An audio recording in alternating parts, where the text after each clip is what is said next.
அல்ஹம்துலில்லாஹ் ரப்பில் ஆலமீன் வஸ்ஸலாத்து வஸ்ஸலாமு அலா ரசூலிஹி ஹாத்தமின் நபியின் வ அஸ்ஹாபிஹி தாஹிரீன் வல் முஸ்லிமீன் வல் முஃமினீன் குல்லிஹிம் அஜ்மஈன் அம்மா பஅத். கண்ணியமிக்க தாய்மார்களே, அல்லாஹ்வினுடைய மாபெரும் கிருபையால் இந்த வருட புனிதம் நிறைந்த இந்த ரமலானுடைய மாதம் 2 பகுதிகளை நிறைவு பெறப்போகிறது. அல்லாஹ்வினுடைய கிருபையால் 19 நோன்புகளும் 20 தராவீகளும் தொழுதப்பட்டிருக்கிறது. நாளையோடு 20 நோன்புகள் இன்ஷா அல்லாஹ் நிறைவு பெற இருக்கிறது. ரமலானுடைய மாதத்திலே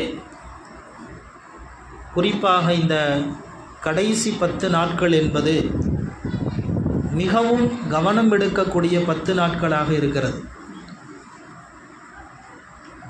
மற்ற கடந்த 20 நாட்களை விடவும் இந்த ரமலானுடைய மாதத்தினுடைய கடைசி 10 நாட்கள் மிகுந்த இபாதத்திற்கும் மிகுந்த வணக்க வழிபாட்டிற்கும் ஒரு மனிதன் எந்த அளவு அல்லாஹுவை நெருங்க முடியுமோ அந்த அளவு அல்லாஹுவை நெருங்கக்கூடிய ஒரு நாட்களாக கடைசி 10 நாட்கள் இருக்கிறது. அல்லாஹு சுப்ஹானஹு வ தஆலா புனிதம் நிறைந்த இந்த ரமலானுடைய மாதத்தை நம்மை அடைய வைத்து கடைசி 10 நாட்களையும் அடையக்கூடிய பாக்கியத்தை நமக்கு தந்திருக்கிறான். அந்த கடைசி 10 நாட்களை நாம் சரியாக பயன்படுத்தி கொண்டால் அந்த கடைசி 10 தான் புனிதம் நிறைந்த லைலத்துல் கத்ர் என்கின்ற இரவும் இருக்கிறது. எனவே அந்த இரவை அடையக்கூடிய பாக்கியத்தையும் அல்லாஹ் நமக்கு தருவான். ஹதீஸிலே வருகிறது, அன்னை ஆயிஷா ரலியல்லாஹு அன்ஹா கூறுகிறார்கள், நபிகள் நாயகம் ஸல்லல்லாஹு அலைஹி வஸல்லம் அவர்கள் இந்த ரமலானுடைய கடைசி 10 இறுதி 10 வந்துவிட்டால் தன்னுடைய இல்ல தொடர்புகள் எல்லாத்தையும் நிறுத்திடுவாங்க. வஹியா லைலஹு, இரவு முழுவதும் அவர்கள் நின்று வணங்குவார்கள்.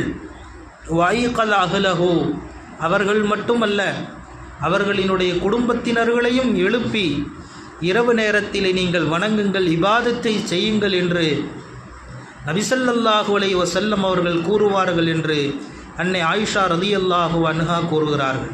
இன்னொரு ஹதீஸில் வருது, நபி ஸல்லல்லாஹு அலைஹி வஸல்லம் அவர்கள் மற்ற எந்த நாட்களிலும் வணக்கத்தில் ஈடுபடாத அளவுக்கு ரமலானுடைய பிந்திய 10 நாட்களில் நாயகம் வணக்கத்திலே ஈடுபடுவார்கள் என்று ஹதீஸிலே வருகிறது. மற்ற நாட்களில் கூட நபி ஸல்லல்லாஹு அலைஹி வஸல்லம் அவர்கள் கொஞ்சம் குறைவாகத்தான் வணக்க வழிபாடு செய்வார்கள். ஆனால் இந்த ரமலானுடைய கடைசி 10 நபி ஸல்லல்லாஹு அலைஹி வஸல்லம் அவர்கள் மிகவும் அதிகமான முறையில் இபாதத்து செஞ்சாங்க அப்படின்னு ஹதீஸில் வருது. அதனால தான் ஜிப்ரீல் அலைஹிஸ்ஸலாம் ஒரு தாட்டி நபி ஸல்லல்லாஹு அலைஹி வஸல்லம் அவங்கள்ட்ட வந்தாங்க. வந்து சொன்னாங்க, முஹம்மது அவர்களே, இஷ் மாஷித ஃபைன்னக மையத்துன், நீங்கள் எப்படி வேண்டுமானாலும் வாழ விரும்புகிறீர்களோ அப்படி வாழ்ந்து கொள்ளுங்கள், ஆனால் ஒரு நாள் நீங்கள் மரணிக்கத்தான் போகிறீர்கள். வஹ்பிபு மன்ஷித, நீங்கள் யாரை வேண்டுமானாலும் நீங்கள் பிரியப்பட்டு கொள்ளுங்கள்.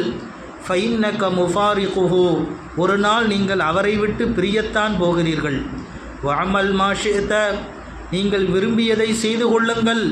ஃபைன்னக மஜ்ஸியும் பிஹி, அதற்காக நீங்கள் கூலி கொடுக்கப்பட போகிறீர்கள் என்று சொல்லிவிட்டு ஜிப்ரீல் அலைஹிஸ்ஸலாம் அடுத்து சொன்னார்கள், முஹம்மது அவர்களே, ஒரு முஃமினுடைய சிறப்பு, ஒரு முஃமினுடைய கண்ணியம் எதில் இருக்கிறது தெரியுமா? கியாமுஹு பில்லைல், அவன் இரவு நேரத்திலே நின்று வணங்குவதின் மூலம்தான் ஒரு முஃமினுக்கு மிகப்பெரிய அந்தஸ்து இருக்கிறது, சிறப்பு இருக்கிறது என்று நபிகள் நாயகம் ஸல்லல்லாஹு அலைஹி வஸல்லம் அவர்களுக்கு ஹஸரத்தனா ஜிப்ரீல் அலைஹிஸ்ஸலாம் அவர்கள் சொல்லிவிட்டு சென்றார்கள். இப்போ கியாமுல் லைல, இரவு நேரத்திலே நாம் நின்று வணங்குகின்ற பொழுது முஃமினுக்கு எந்த அளவுக்கு அல்லாஹ் அந்தஸ்து கொடுக்குறானா, எல்லாவற்றையும் விட உயர்ந்த அந்தஸ்தை அந்த கியாமுல் லைல் இரவு தொழுகை தொழக்கூடிய நபருக்கு அல்லாஹ் சுப்ஹானஹு வ தஆலா தந்து விடுகிறான். ஒரு தடவை ரசூல்லா கேட்டாங்க, நன்மையினுடைய வாசல்களை உங்களுக்கு சொல்லட்டுமா அப்படின்னு கேட்டாங்க. நன்மையினுடைய வாசல்களை உங்களுக்கு சொல்லட்டுமா? நபி ஸல்லல்லாஹு அலைஹி வஸல்லம் சொன்னாங்க, நன்மையினுடைய வாசல்கள் 3. அதில் முதலாவது நோன்பு. நோன்பு என்பது ஒரு மனிதனுக்கு கேடயமாக இருக்கிறது, அது நன்மையின் வாசலாக இருக்கிறது. 2வது ரசூலா சொன்னாங்க, தர்மம். தர்மம் இருக்கிறதே அது பாவங்களை அழித்து விடுகிறது, போக்கி விடுகிறது.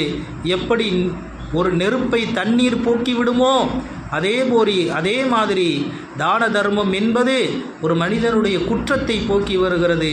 இது நன்மையினுடைய வாசல்களில் 2வது வாசல்.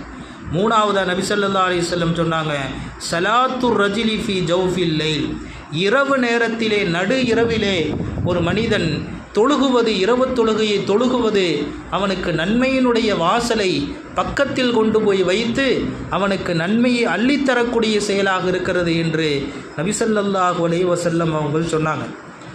இன்னொரு ஹதீஸில் வருது, அல்லாஹு தாலாட்ட ஒரு அடியான் எப்போ நெருக்கமாகறான், எந்த நேரத்தில் அல்லாஹு அவனால் நெருங்க முடியும் அப்படின்னா நபி ஸல்லல்லாஹு அலைஹி வஸல்லம் சொல்கிறாங்க, உங்களால் முடிஞ்சால் இரவினுடைய கடைசி நேரத்தில் அல்லாஹுவை நினைத்து, அல்லாஹுவை திக்ரு செய்து, அல்லாஹுவுக்கு நீங்கள் வணக்க வழிபாடு செய்தால் நீங்கள் முழுக்க அல்லாஹுவை நீங்கள் நெருங்கி விடலாம் என்று நபி ஸல்லல்லாஹு அலைஹி வஸல்லம் சொன்னாங்க. பிரபலியமான ஹதீஸ் உங்களுக்கெல்லாம் தெரியும். அல்லாஹ் சுப்ஹானஹு வ தஆலா ஒவ்வொரு இரவிலேயும் முதல் வானத்திற்கு வருகிறான். முதல் வானத்திற்கு வந்து அல்லாஹு தஆலா கேட்கிறான், மை யதுஊனி ஃபஸ்தஜீபு லஹு. யாராவது என்னிடத்திலே துஆ செய்யக்கூடியவர்கள் இருக்கிறீர்களா? துஆ செய்யுங்கள், நான் உங்களுக்கு பதில் தருகிறேன். மை யஸ்அலனி ஃபஉதியஹு. யாராவது என்னிடத்திலே ஏதாவது கேட்கிறீர்களா? கேளுங்கள், நான் உங்களுக்கு அதை வழங்குகிறேன். வமை யஸ்தக்ஃபிர்லி ஃபக்ஃபிர் லஹு. யாராவது என்னிடத்திலே பாவ மன்னிப்பு தேடக்கூடியவர்கள் இருக்கிறீர்களா? தேடுங்கள், நான் உங்களுடைய பாவங்களை மன்னிக்கிறேன் என்று அல்லாஹ் சுப்ஹானஹு வ தஆலா முதல் வானத்திற்கு வந்து நடுகிரவிலே கேட்கிறான். ஆனால் நம்ம தான் தூங்கிட்டு இருக்கோம், அந்த நேரத்தில் எதுவுமே கேட்கறதில்ல. அலைக்கும் பி கியாமுல் லைல். இரவு தொழுகையை நீங்கள் அவசியமாக்கி கொள்ளுங்க, ஏன்னா அது நல்லடியார்களினுடைய பழக்கம். வஹுவ குர்பத்தும் லக்கும் இலா ரப்பிக்கும். அது உங்களுடைய ரப்பின் பக்கம் கொண்டு போய் உங்களை நெருக்கமாக்கும், பாவங்களுக்கு குற்றப்பரிகாரமாக ஆகும், உங்களை பாவங்களை விட்டும் அது தடுக்கும் என்றார்கள் நபிகள் நாயகம் ஸல்லல்லாஹு அலைஹி வஸல்லம். இன்னும் சொல்லப்போனால், யார் ஒருத்தர் 10 ஆயத்து ஓதி இரவு நேரத்திலே நின்று வணங்குவாரோ அல்லாஹு தாலா அவரை பொடுபோக்காளர்களினுடைய பட்டியலில் அவங்களுடைய பெயரை எழுத மாட்டான். 10 ஆயத்து ஓதி தொழுதான். யார் ஒருவர் 100 ஆயத்து ஓதி தொழுகிறாரோ அல்லாஹ் அவருடைய பெயரை காணித்தீன்களினுடைய பெயரில் எழுத விடுகிறான். அல்லாஹ்வுக்கு கட்டுப்பட்டவர்களினுடைய பெயரிலே அல்லாஹ் அவர்களினுடைய பெயரை எழுதிடுறான். யார் 1000 ஆயத்துகளை ஓதி அல்லாஹு தாலாவை நின்று வணங்குகிறாரோ அவர் பெரும் புதையல்களை பெற்றவர்களினுடைய வரிசையிலே அல்லாஹ் அவர்களை ஆக்கிவிடுகிறான் என்றார்கள் நபிகள் நாயகம் ஸல்லல்லாஹு அலைஹி வஸல்லம். குர்ஆனிலே ஒரு ஆயத்து வருகிறது, நாளை மறுமையிலே உஜூஹு யௌமஇதி முஸ்ஃபிரா லாஹிகத்தும் முஸ்தபிஷிரா. சில நபர்களினுடைய முகங்கள் ஒளியினால் இளங்கிக் கொண்டிருக்கும், அவர்களினுடைய முகங்கள் சிரித்தவைகளாக இருக்கும், மகிழ்ச்சியுடையவையாக இருக்கும் என்று அல்லாஹ் சொல்கிறான். நாளைக்கு சில நபர்களினுடைய முகங்கள் கியாமத்தினால் ரொம்ப பிரகாசமாக இருக்குமா. அப்போ அதுக்கு விளக்கம் சொல்லும் போது, ஏன் அவங்க முகம் அவ்வளோ பிரகாசமாக இருக்குது? ஹஜ்ரத் இப்னு அப்பாஸ் ரலியல்லாஹு அன்ஹுமா சொல்கிறாங்க, அவர்கள் இந்த ரமலானுடைய நாளிலே, மற்ற நாளிலே அவர்கள் அந்த கியாமுல் லைல் என்று சொல்லப்படக்கூடிய இரவு தொழுகையிலே அந்த அடியார்கள் சரியாக இருந்தார்கள். எனவேதான் அல்லாஹ் அவர்களுக்கு இந்த மறுமை நாளிலே முகப்பிரகாசமான தோற்றத்தை அல்லாஹ் கொடுத்திருக்கிறான் என்று இப்னு அப்பாஸ் ரலியல்லாஹு அன்ஹுமா அவர்கள் சொல்லி காட்டுவார்கள். அன்பான தாய்மார்களே, இன்ஷா அல்லாஹ் கடைசி 10 நாளை நாம் அடைய இருக்கிறோம். ரொம்ப முக்கியமான நாட்கள். அந்த நாட்களிலே நாம் வீணாக கழித்து விடாமல் நம்மால் முடிந்த அளவுக்கு இரவு தொழுகையை தனியாக சேர்ந்தோ வீட்டிலே நாம் முடிந்த அளவு தொழுக வேண்டும். அதே மாதிரி அதிகமாக துஆக்களும் கேட்க வேண்டும்.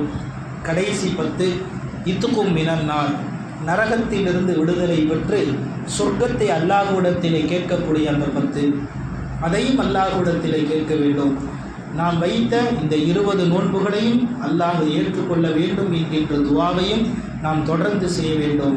அல்லாஹ் சுப்ஹானஹு வ தஆலா மீதி நாட்களிலும் நாம் நல்ல முறையில் நோன்பு வைத்து நிறைய இபாதத்துகளை செய்து புனிதம் நிறைந்த லைலத்துல் கத்ரை அடைந்து எல்லாம் வல்ல அல்லாஹ்வினுடைய அருளை பெறக்கூடிய நல்லடியார்களாக அல்லாஹ் நம்மை ஆக்கி அருள் புரிவானாக. வாஹிரு தஅவானா அல்ஹம்துலில்லாஹி ரப்பில் ஆலமீன்.